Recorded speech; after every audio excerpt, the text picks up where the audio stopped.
Kalimera, kalispera, kalinichta, no matter where in this wild and wacky and sometimes wonderful world you might be. Thank you for making the Highbury Squad part of your day.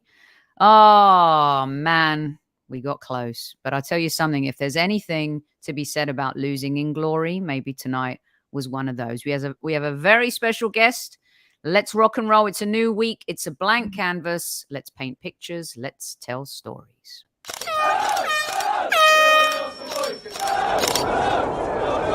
Mind the gap between the train and the platform. Please stand clear of the discussion doors. The next stop is Highbury Squad.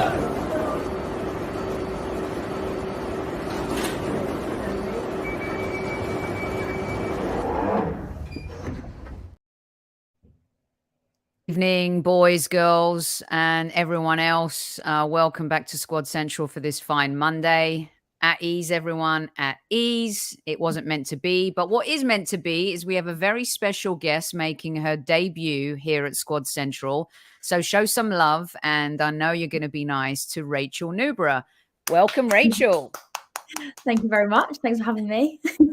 I'm really excited about this. Rachel and I were introduced by a mutual friend a few months ago, and I have been trying to get her on the show for a while. And there's a reason. She's not only an epic human, but also she's going to give us some insights here. When Kevin isn't here, you know that we love talking to our players, whether they're currently playing or former players. And Rachel's going to take us inside the game a little bit tonight. But before we start, I'm going to bring in my guest co-host who's finally got conquered Google Chrome tonight, Mr. Demian Arriaga. Hi, ladies. How are you? Rachel, it's so very nice to meet you. Love to meet you too. Sophie, thank you for the patience. And my name is weird, but I'll change it. It doesn't matter. Change it. It doesn't matter. It doesn't even matter. No one cares about net. We can be whoever we want to be. That's right. We're gonna let Rachel give us a little bit of background, and then we're gonna start talking about the game, which was unbelievable, to be honest with you. Rachel, let everyone know a little bit about you. Lovely. Yeah. So I'm Rachel. I play in the championship, women's championship at the moment. I grew up playing at Reading Academy, and then went over to the States, did my scholarship there, played in the WSL for Doncaster Bells, Charlton, and my family's originally from Northern Ireland, so played internationally for Northern Ireland as well.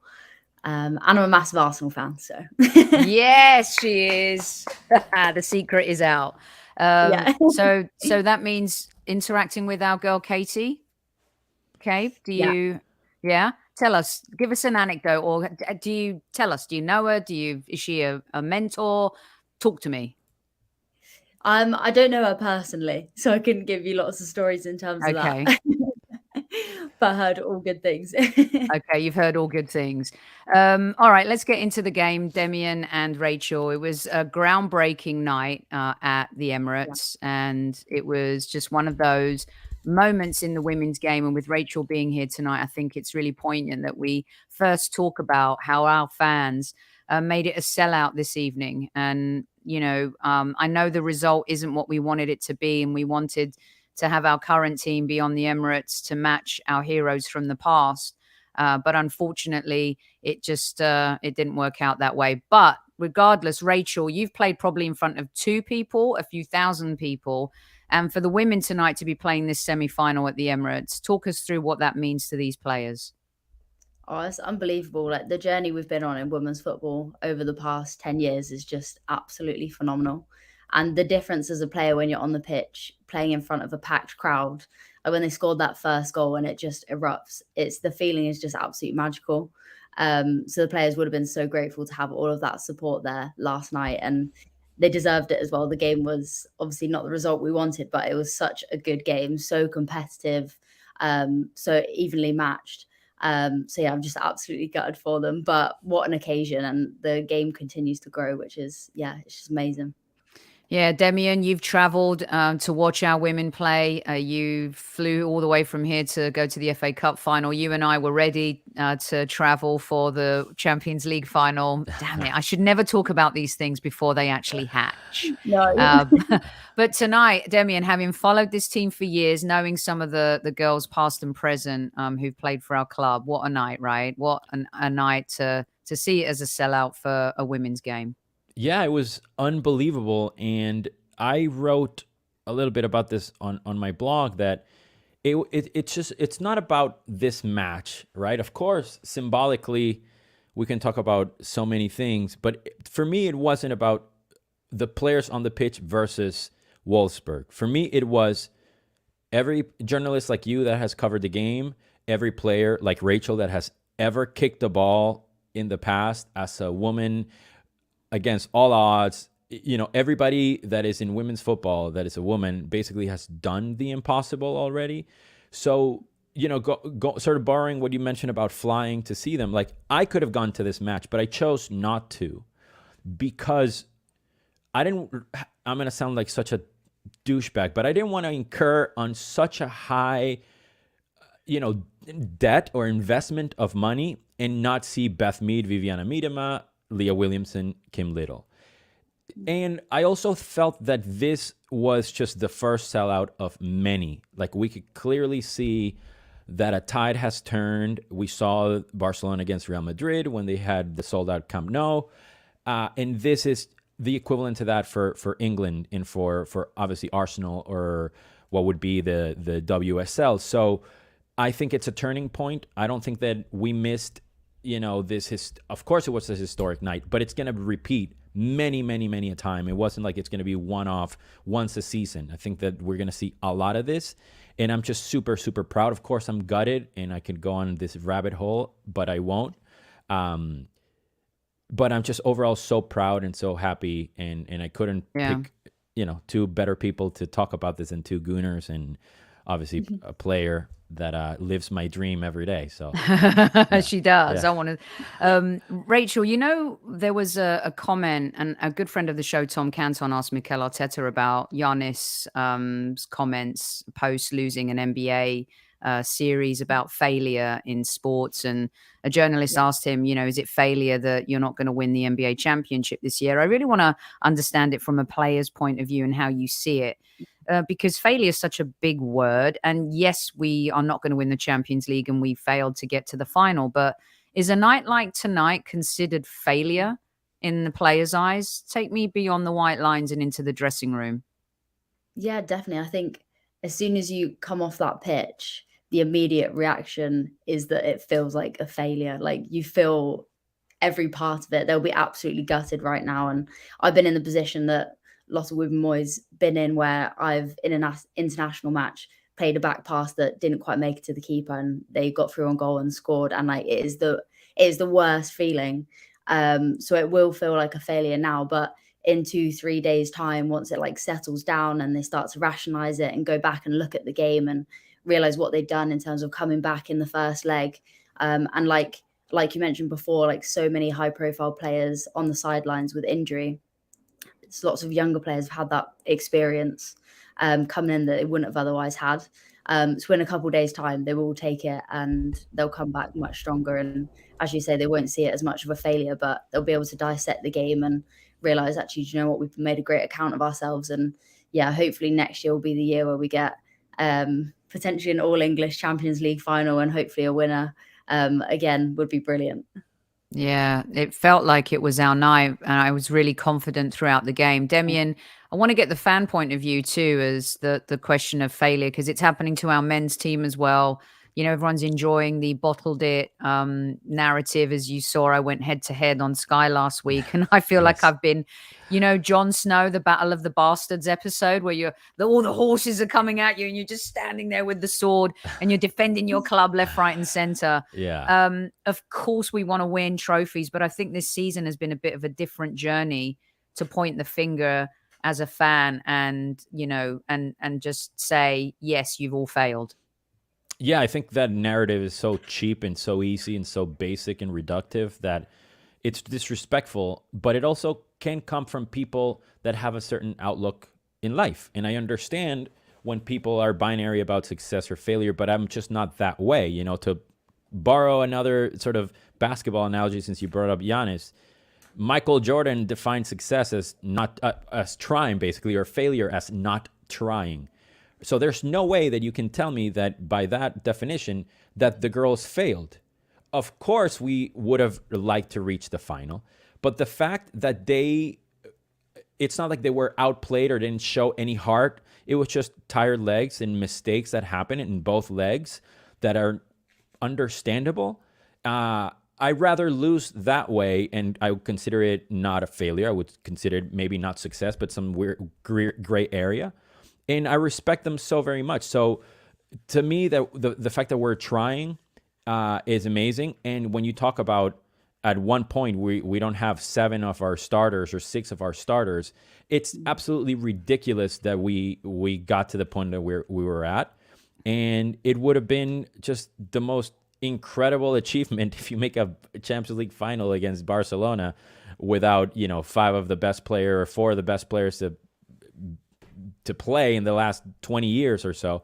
So it's just absolutely insane that people don't see that as progress or success in a way, or they become sort of infatuated with failure.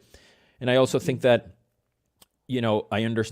I try to understand what Rachel is saying as far as like being gutted and all that other stuff. And it's easy for us to say like, oh, it's okay. You did your best. And, no, it's like with music. Sometimes, you practice your whole life and then you do a gig and you make a silly, dumb mistake that you would never, ever make it, or never make it in any other circumstance, but you did it in the worst moment possible. And that's what it is. You have to have super short-term memory and keep going and just find comfort that you're doing, like I said, the impossible. And we're all proud of them. And I'm Ruben Moyes' probably biggest critic. You are. You've been so harsh on her. Whoa. I haven't been that harsh. No, I've been harsh. I know. Okay, I say Rachel's here. He hasn't been harsh, not really. No. I have. But you've been critical, and I think it's been warranted in the moments where you have. Yeah, and yes, I own up to being critical in the past. I would like other players instead of her. But correct today, my harshness. Yeah.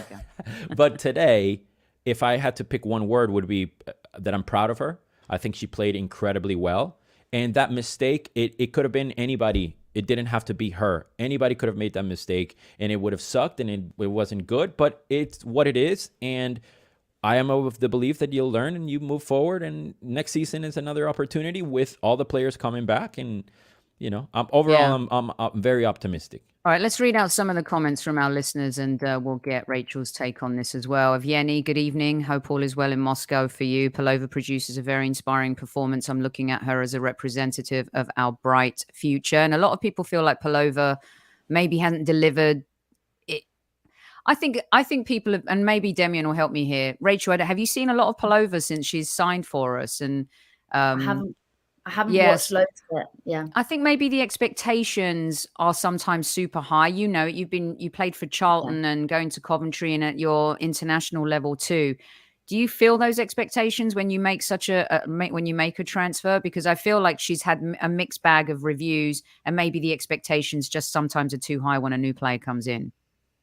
Yeah, I mean, obviously I've not had it on her level and profile and what have you coming to Arsenal, but I think sometimes in the outside world, people forget that you're not just a footballer, but you're a person as well. And moving clubs, moving to a different country, sometimes players, all those things outside of football do affect your game as well. Like until you feel really comfortable and you start to make like real friendships with people in your team and understand what the manager wants from you, it can be really difficult to settle in. And I certainly found that when I went out to America, that you do take a while just to like find your feet and just get used to everything.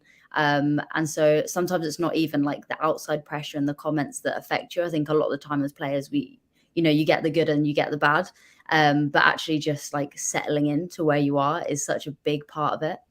Mm-hmm. Yeah, no, definitely. All right, let's fire up some of these comments. Amira says this team is the definition of fighting spirit. The men's team should learn a thing or two.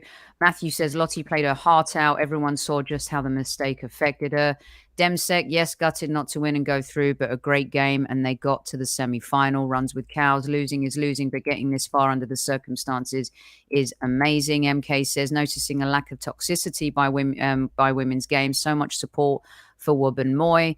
Arsenal seem to get their injuries for both the women and men's teams at the wrong time, says Lynn. And Lynn, we're going to ask Rachel about the ACL stuff in just a second here. I want to read and get all these comments up for everyone who's coming to support our women's team in the post-game show. My mission on the Highbury Squad is to get our post-game shows in live chat up to the hundreds and sometimes thousands that tune in after a men's game. So I appreciate each and every one of you, and thank you so much for hanging out with us tonight. Lone Star, the largest ever crowd. Yep, very proud of that. Quibena, hell of a season by the women. We take it next season. We'll get to your questions as well a bit later on. So proud of our girls. Amira says, Viv, Beth, Leah, Kim, Caitlin, and now Laura. And let's see, you have to feel for Lottie, says Tammy across the pond. Big mistake at right back, but McCabe and Raffaello, oh my gosh, we're going to get to all of them in just a second. Zinsberger has to take responsibility as well. She put Wubben Moy in that situation. It's a very similar situation to what happened with us and also Manchester United. We will get to that. Guns and Yellow Ribbons in the house. Thank you, boys.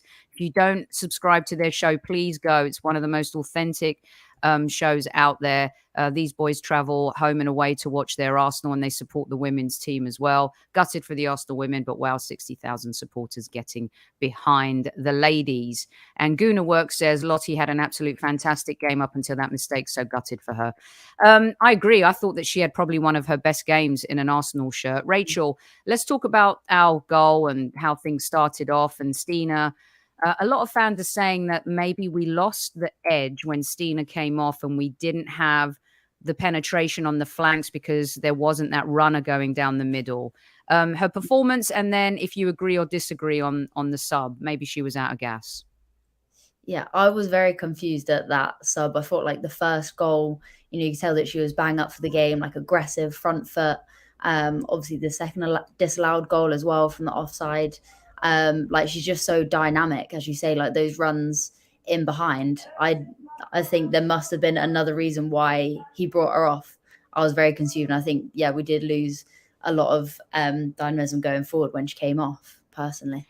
Yeah, Demian, I know you're a fan, and I know, it took a while for her to kick in, but my God, she was on fire today. And it felt like if we were going to get anything out of this game, she was hunting. And were you surprised that Jonas took her off? Yeah, I absolutely was. I mean, I know I know enough to not doubt a coach and a manager. I'm not that egotistical in public, but but I like Rachel says, I was pretty surprised. I understood Laura coming in for Noelle because of the yellow card, but I didn't really understand that. And it, especially, with Lena Hurtig coming in, and she hadn't played in forever, and she, I actually thought she had a pretty good game, but I would have liked to see Stina up front, but like Rachel says, maybe there's something else. She might have been injured or, exhausted, or who knows. But yeah, I was surprised. Oh, Stina just came off and confirmed that she was injured. She felt something in her quad. Okay, so that makes sense. That makes a lot more sense. Okay. But like for like, right, Rachel, in terms of the player that came on, would you have made that move at that point in the game? Yeah, I think so. I think your hands are tied at that point. With the yellow card and what have you as well. You don't want to take any risks, like worst case scenario going down to 10 players still with extra time to go. Like it's not worth the risk. And obviously Weinreuther is like a brilliant player as well, has done well when she's brought in. Again, a player that took a while to settle in, but now I just can't think but gutted for rewatching that replay of her go down. Honestly, it just makes my eyes well up because obviously I know, right? Well, it's we'll get to that in just a second. I've also in my mind trying to justify how Stina's second goal was not offside. I do. Let's talk about this baller though. Yeah. Okay, I mean Stina had a great game. She was lit, but I don't know who possessed Katie McCabe this evening. I mean, I think she's possessed every game, but My goodness, Demian, your girl, you Oh my scream when God. she's not playing. It really annoys you when Jonas doesn't pick her. What a performance this evening. It's pretty par for the Katie McCabe course. That's what she does. That's what ballers do. That's what Irish women do. And I'm not surprised. When I saw her play the other day, her energy was unlike anything I've ever felt before. It was the most confident, determined, athletic display I have ever seen, and it was a friendly in St. Louis. Like, it was absurd, and I'm just so proud of her, and I think she did amazingly well. And she does. If football was about deserving stuff, she deserved to captain that side to a win at the Emirates, 60,000 people, and I couldn't think of a person that deserves it more because of her display, her dynamism, her athleticism, her determination, all that. And I just love her. I love her very much, and I'm just so proud of her. Rachel, what do you think? I mean, she's just a hero to Arsenal fans, and of course, she's a hero to international fans as well. She was absolutely brilliant, as our chief like officer Tammy Steele says. Talk to us a little bit about Katie McCabe as a player, and what you thought of her performance and her overall. Yeah, I couldn't agree with Damien more. She's just wicked, isn't she? Like, I just love it when you see players that just wear their heart on their sleeve. Like, she's so passionate. Like, every 50-50 challenge, she's sliding in there, like pressing from the front, just like riling the team up. It's just unbelievable. Like, she's such a good leader. And I think, especially as another player on the pitch, if you're sort of having a bit of a nervy start and then you see Katie McCabe in the start, like hunting down the keeper, like pressing her, then you're all like, okay, yeah, we can do this. Let's go. And it's like infectious in the team. So she just brings so much more even than just her footballing ability. It's like her character, everything around it. Like, I would love to play with her.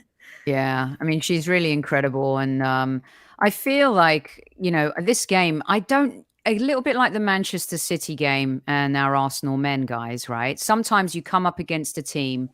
In the case of our men, they just came up against, and boys that night, they came up against like men, warriors. I mean, they just were absolutely made to feel so humbled beyond. It was crazy. Wolfsburg, a juggernaut of women's European football, and they're just a brilliant team, probably one of the best players in the world up front. I mean, they're to go toe to toe with them like we did tonight, without Miedemar, without Williamson, without Mead, without those players, Demian especially. All the respect to Wolfsburg. It was a fantastic game of football, but we matched them. And I felt like we did. I can't sit here, other than the mistake at the end, which was horrific. I mean, in my mind, I felt like, oh my God, it's like a Rob Holding moment. What are you thinking? But at the same time, everyone's blaming Rob Holding, and it's really unfair because collectively, as a group and as a team, we've got to stick together. And I just thought it's such a perfect game. But we matched them. I don't think they could have done anything else to win the game. I thought they put everything into this. Yeah, I completely 100% agree. I think the how you frame it as being so even, that's what I felt too. And it was, to me, it was always going to be a mistake by us rather than another like amazing goal by them. And I love Dominique Janssen and I love Jill Roord. They're two of the players that made me start watching women's football in 2017. And I have a special place for them as former Arsenal players and obviously Dutch players. And I thought that they both played pretty damn well and they were really solid. And if we could have kept them quiet in their own way, we would be okay. And obviously Jill scored that goal. And I thought Dom had a great game at the back for the most part. But a mistake, it's just a lapse of mental, it's just so easy when you're sitting in your bed in Los Angeles watching TV, scratching your belly, drinking a smoothie. Like, oh, glad come on. You said belly, Jesus. Like, yeah. I'm glad you said belly right there. Yes, belly.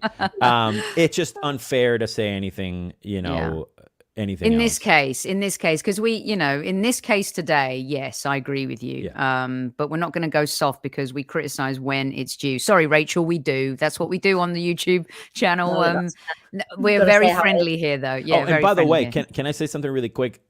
Sophie, when you and I started having these conversations about the women's game, maybe 4 people would comment. Yeah, And they would we all had say 4 like, people oh, in chat. yeah, I should watch this, or I should really, I can't get into the women's game for whatever reason.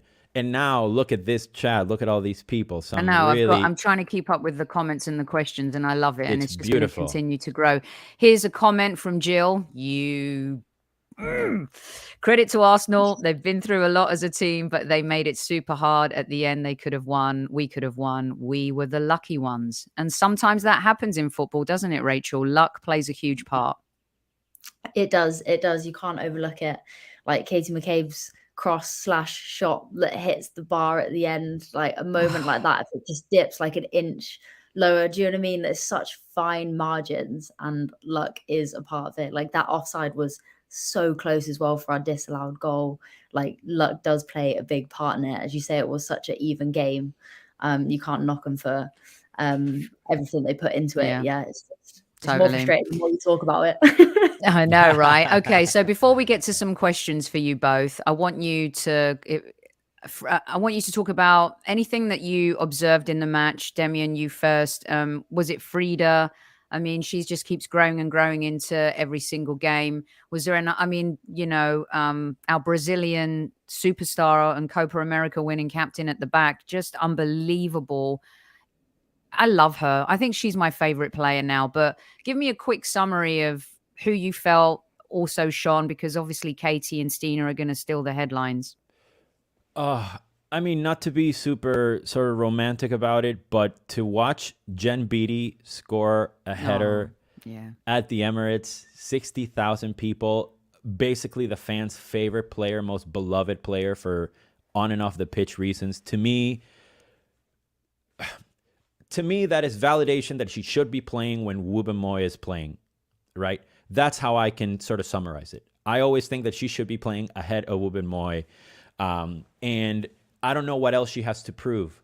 And I would have loved to see her on other matches where there were mistakes made by other players. And that's sort of what I rescue is I wanted to see if we could justify her signing for another year or having her for another year. And I think we need her. And I would love to see her. So that's kind of what I rescue about her. I am not a Victoria Pelova fan.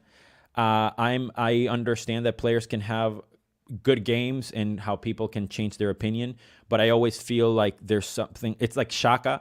I understand that he's changed a lot. He's doing better, but there's always this thing like happened at Liverpool that there's something that I'm going to be uneasy about. And sometimes you gel with players, sometimes you don't. Sometimes they're in your team, sometimes they're not. And that's what happens. So I rescue Jen Beattie, and I rescue, obviously, what Katie McCabe has done. And I have to say that Noelle Maritz has just been reborn since she started being benched by Jonas for Laura. So I'm really impressed by her. And I do know, or it's not that I know, I have heard that the reason why Katie was being benched or was benched for a month or so, give or take, was because of some sort of chest infection, or she had some sort of like cold or something like that. So it wasn't only footballing reasons, which got me really mad and vocal about it. But I think that's what happened. So Jen is the first and last person that sort of comes to my mind. Okay, I like that. I wasn't expecting that, but I like it. But also definitely a moment of choking up tears for me and a lot of Arsenal fans to see her do that. Well said, Demian. What about for you, Rachel? Same question. Yeah, I think Rafael, as you say, is just so composed, like modern centre back in and out of possession. Just so cool. Composed on the ball, and yeah, I think especially without having Williamson in there, she just keeps that like stability and composure. And yeah, I would agree, Marnham. I think that piece at the end where she had like 2 players around her and she managed to sort of muscle and hold them off. Like I think just little snippets like that, you just take, like as a player, you just think, blimmin', like that is so much more difficult than you think. It requires like so much strength, balance to get away from it. And like you say, I think she's like built and grown and obviously had to take a lot more on her shoulders with likes of Miedemar and what have you being out, and like has really stepped up. So yeah, no, I'm really pleased for her. Love that. And Lone Star is our media correspondent this evening, all the way from Texas as well. I love it. I know we can do this next season and keep going in the league. Nice quote from Stina there. Before I get to some questions for you guys and get you out of here, Rachel, there's a lot of questions. I'm going to summarize it for everybody about the ACL, MCL injuries in women's football. Tim Stillman did a really good article about it as well for Arsblog, which I encourage everybody to go and read. Rachel, talk to us as a player and what's going on behind the scenes in terms of, your peers and conversations. Let us know, because our fans really are concerned about it, and it's probably the number one question for you this evening. Yeah, definitely. I think as players now, the conversation is not, or if you do your ACL, it's kind of like, when am I going to do it? There's been so many in the past couple of years, particularly this season, where it is on players' minds and we're having conversations about it, and players are fearful about it happening. Obviously, I did mine the January before last, just in training, non-contact, planted my left foot and my knee just collapsed from beneath me. And I was just like, I don't understand how this has happened. And that was at Charlton. And after I'd done it, there's then been 5 at the club. So I think it's difficult. Certain clubs, obviously, like Arsenal now, has been a bit of a domino of several happening, and obviously, hopefully not. But looking back at Vinewater's one tonight, when they showed it on the replay, it looks like it probably most likely will be. And yeah, you just, like I said earlier, like your eyes just water with it because you know what's coming for them. I think the problem is, unlike other injuries, it's such a long injury, 9 months minimum. The surgery, like for clubs, not as much of an issue for Arsenal, but say for us in the Championship at Charlton and things like that, the surgery is like 10 grand in itself. You're having a couple of them a year, like it builds up. And yeah, it's just so difficult. And I think the frustration for us as players is that we feel like there's nowhere near enough research going into it and preventative measures being taken. I know there's obviously conversations about boots being built differently for men and women and what have you. And obviously some of the causes are that our hips are wider than our knees, which puts force at different angles onto our bodies. But, I do appreciate that the women's game has grown rapidly, and we've not had as much of a chance to see women's football go full time and do the research along the way.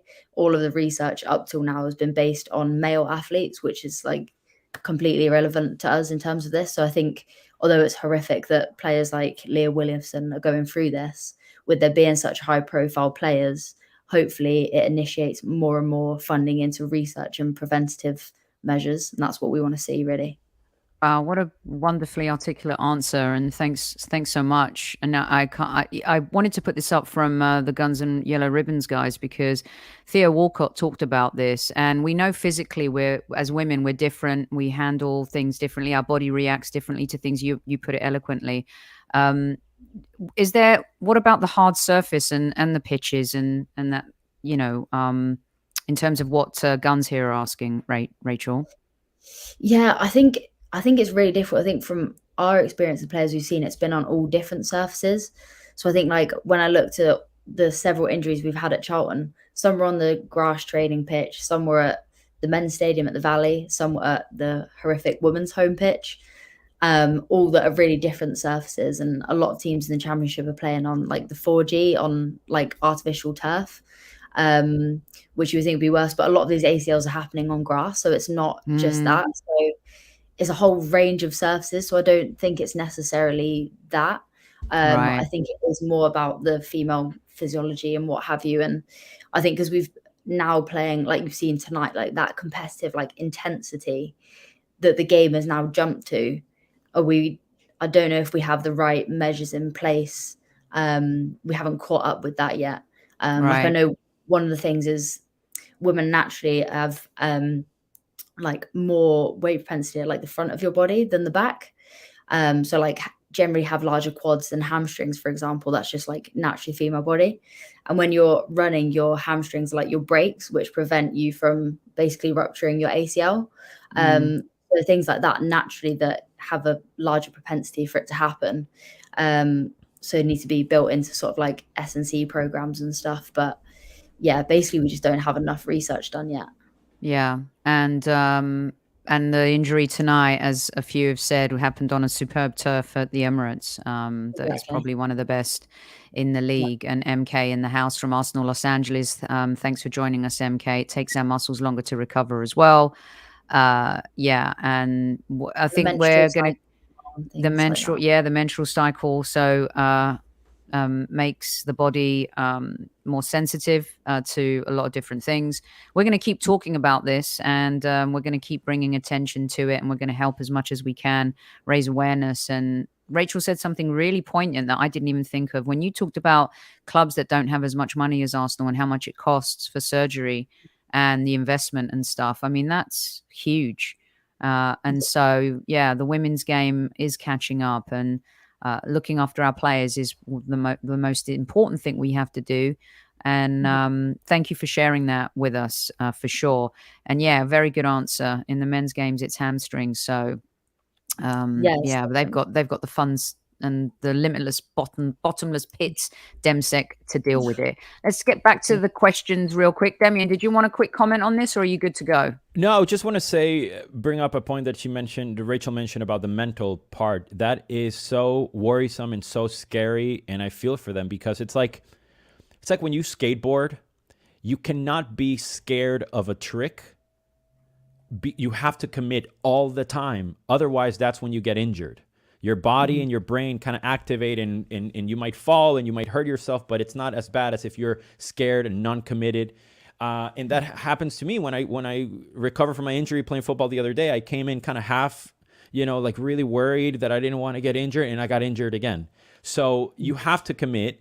And if that's on your mind, and adding the financial burden of that, because one thing is for you to, I don't want to get injured, it's my career. But then it's like, it's my career, and I have to fork out 10 grand maybe out of my own pocket, depending on the level that you are in, that your club's not a cover for you. That can be a lot of debt for players that barely make any money as it is. So it's a lot. Whereas you would never worry if a player happened in the Arsenal academy, let alone a first team player, so that's so scary to me.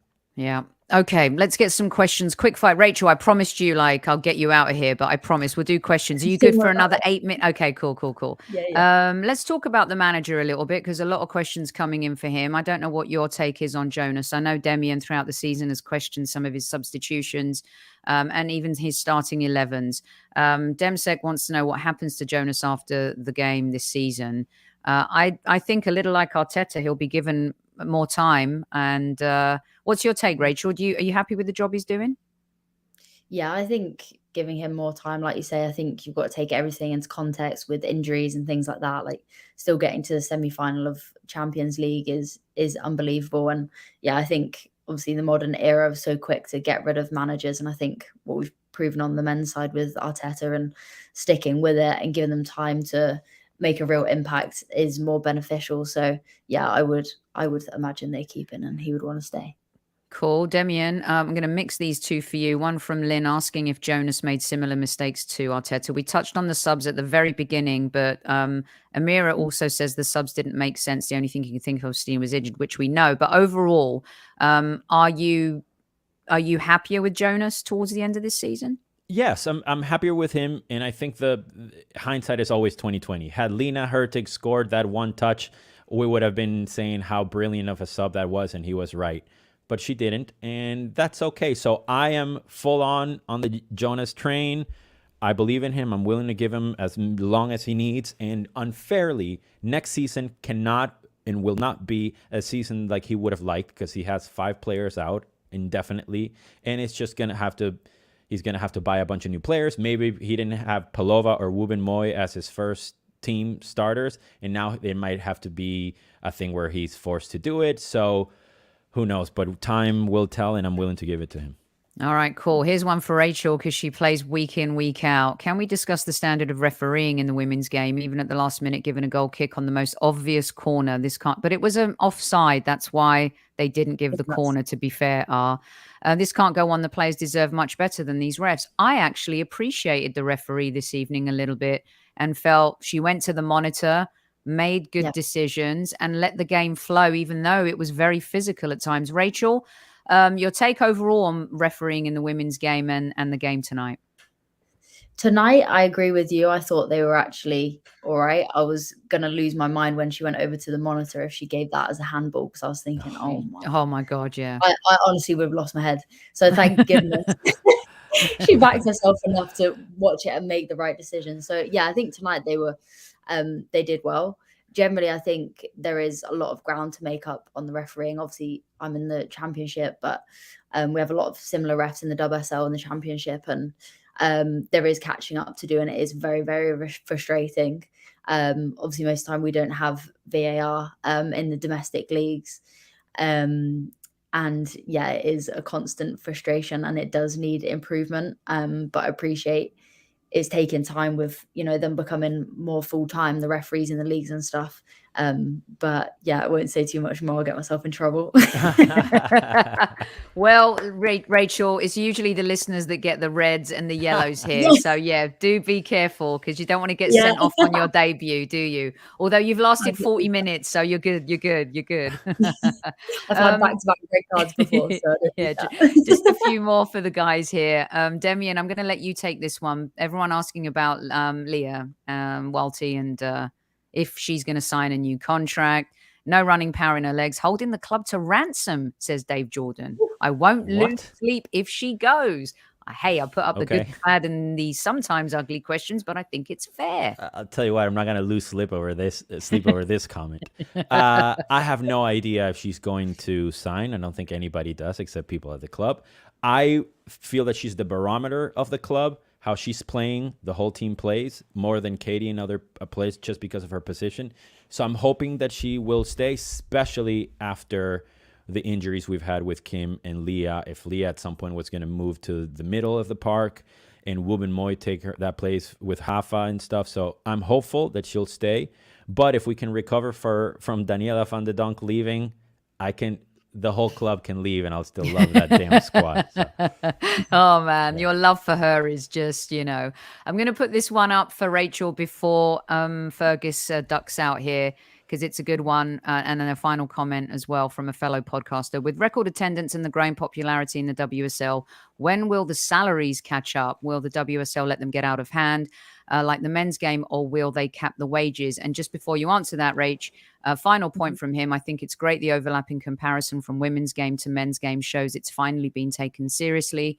Well done, Highbury Squad, other podcasts and media outlets. Absolutely 100%. All right, let's get back to this one, Rach. When's the big money coming in? Because I give the comparison. I loved watching Division 1, 2, 3, 4 when I was younger, growing up. Premier League kicks in 92, becomes the most powerful league in the world. Why? Because of sponsorship, money, and investment. I feel the same thing over the last years happened in the WSL. You've got the TV deal now. You've got more sponsorship going in. Hopefully that will mean more money in the club's hands and for the players. What do you guys talk about behind the scenes on this subject? You have to tell me all the secrets. Yeah.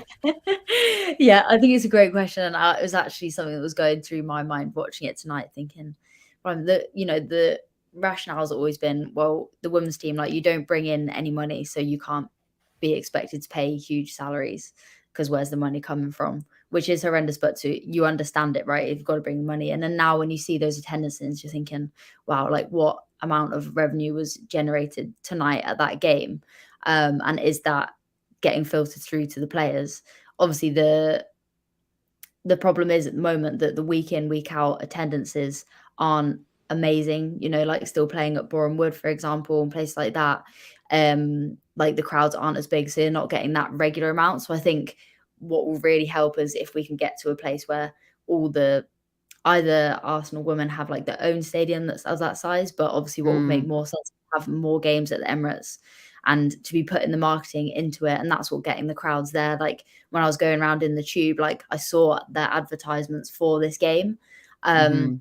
But then they don't do that for the regular home games. So then it's like, you can't expect those people to be there if people don't know. It does my head in then. So yeah, I think if we can do that more regularly, then the club will be in a position where it will have more regular income to then be able to give it to players. But yeah, I think we're it looks great on the outside for players Mm. at the moment, obviously, like the England players and those playing at the top clubs in the WSL. So people think, oh, women's footballers now, they must be making good money and sponsorships and what. Like, we're absolutely not. And like the bottom half of the WSL and the championship, like, we're on very, very modest salaries. And we love the game and we'll do it regardless. But yeah, I think there's a push now that we do need to be seeing better salaries. Yeah, well, you deserve it. And listen, I've been covering the US women's national team for years. And I remember when I first did in 2011, there were probably, even for the US women's national team, who were trailblazing, groundbreaking players from the 99ers onwards, there was still lack of media interest. I remember 4 or 5 people being on the sideline when I first covered them, and I could just chat with Megan Rapinoe and chew grass with her all day long. Now you can barely get into to be considered for an interview with her. And I love that in some ways. I do miss that direct contact. However, this is where everyone's striving to be, right? And they've been trailblazers and led the way. And they made a lot of their money off the pitch in sponsorships and not their salaries and stuff. And so, yeah, I hope that continues to evolve and change and the opportunities come for women everywhere. Rachel, I think you've smashed your debut on the Highbury Squad. Demian, what do you? I mean, she gets come on. She gets POTM tonight, Player of the Match. Oh. I mean, we have Kevin Campbell's son make his debut last week, and he smashed it. And I'm just saying, the new squad that's coming together here at Highbury Central is fantastic. You absolutely been brilliant. Do you promise to come back? Of course I will. Okay, like regularly. That's on record. That's amazing. Before we go real quick, I wanted to share something because Demian and I actually hung out on Saturday night with MK from Arsenal Los Angeles. We did. We went to the Interpride 40th Gala event. The people I work with, our team, we're being honored, and we walked away with the Champion Award for Interpride's 40th Gala event. And let me tell you something, I was really super, super proud to be part of this event. Wow. And as you know, on our show, we're unafraid to talk about everything and anything. And we support everyone and everyone, no matter where in this world they come from, who they love. Seeing our Arsenal Women's Supporters group out in force tonight as well. The sold out stuff, just the vibe that we have on our show and the fact that we're all inclusive here. So I just wanted to give a shout out to Demian for coming and supporting us on Saturday night. And I knew Rachel would enjoy seeing that little nugget as well. Thank you for having me. It was beautiful. Brilliant stuff. Well, listen, we are going to be back live now because the game... I know. Hold on 1 second. Rachel, has anyone told you that you look like our captain, Fantastic? England's captain, Fantastic. And of course, Leah. Do you get that often? That was the first time I've ever had that, honestly. Really? I think you look just like her. I agree. I think she has some Leah Williamson vibes. Yeah. You got the vibes. That's the biggest compliment you can get, so I'll take that. You're also getting a lot Leah of love Williamson from the room. has Rachel vibes. How about that? Yeah, there you go. Leah Williamson has Rachel vibes. I love it. You're getting a lot of love from the group in the live chat as well, rocking your debut for sure. So, thank you again. And because the game went on and tonight is all about our women, okay? Tomorrow our men have a massive, massive game against Chelsea. Unfortunately, we can't do the second part of the double bill now because Kevin is working the Everton game. And so we're going to go live after Arsenal-Chelsea tomorrow night. Myself, Super Kev, and joining us is Warren Barton. We're going to be previewing Newcastle as well. So it's going to be a little bit of a mixed show post-game, following hopefully a win at the Emirates, and previewing Newcastle United with ex-Newcastle or Newcastle icon Warren Barton. You won't want to miss that. Junior Campbell is back with me on Thursday as well. There'll be a lot of other top shows coming at you this week. Rachel, let everyone know where they can find you. I mainly use Instagram, to be fair, at Rachel Newborough. Nice and easy. Okay, so I got your handle right this whole time I put it up. Is it correct? No, that's your Twitter account. Handle. Okay. Yeah, that's all right. I don't really use it too much, but okay. All right. Well, we'll correct it in all of our bits and bobs. No problem. And you know where to find Demi and everywhere.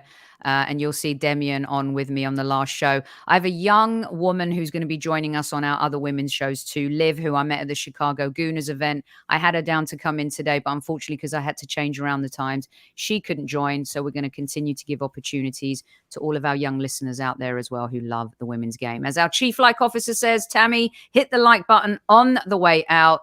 Everton are losing. That's okay. They're going down. Let's be honest. As long as Arsenal stay up and keep smashing it, that's all we care about. To our women, it wasn't meant to be tonight, but you've made us proud. And it's moments like this that we wait for. This is the scenes around Europe.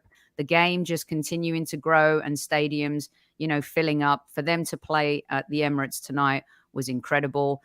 Thank you to my guests once again.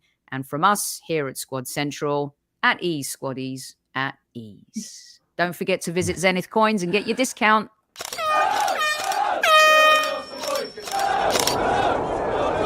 Mind the gap between the train and the platform. Please stand clear of the discussion doors. The next stop is Highbury Squad.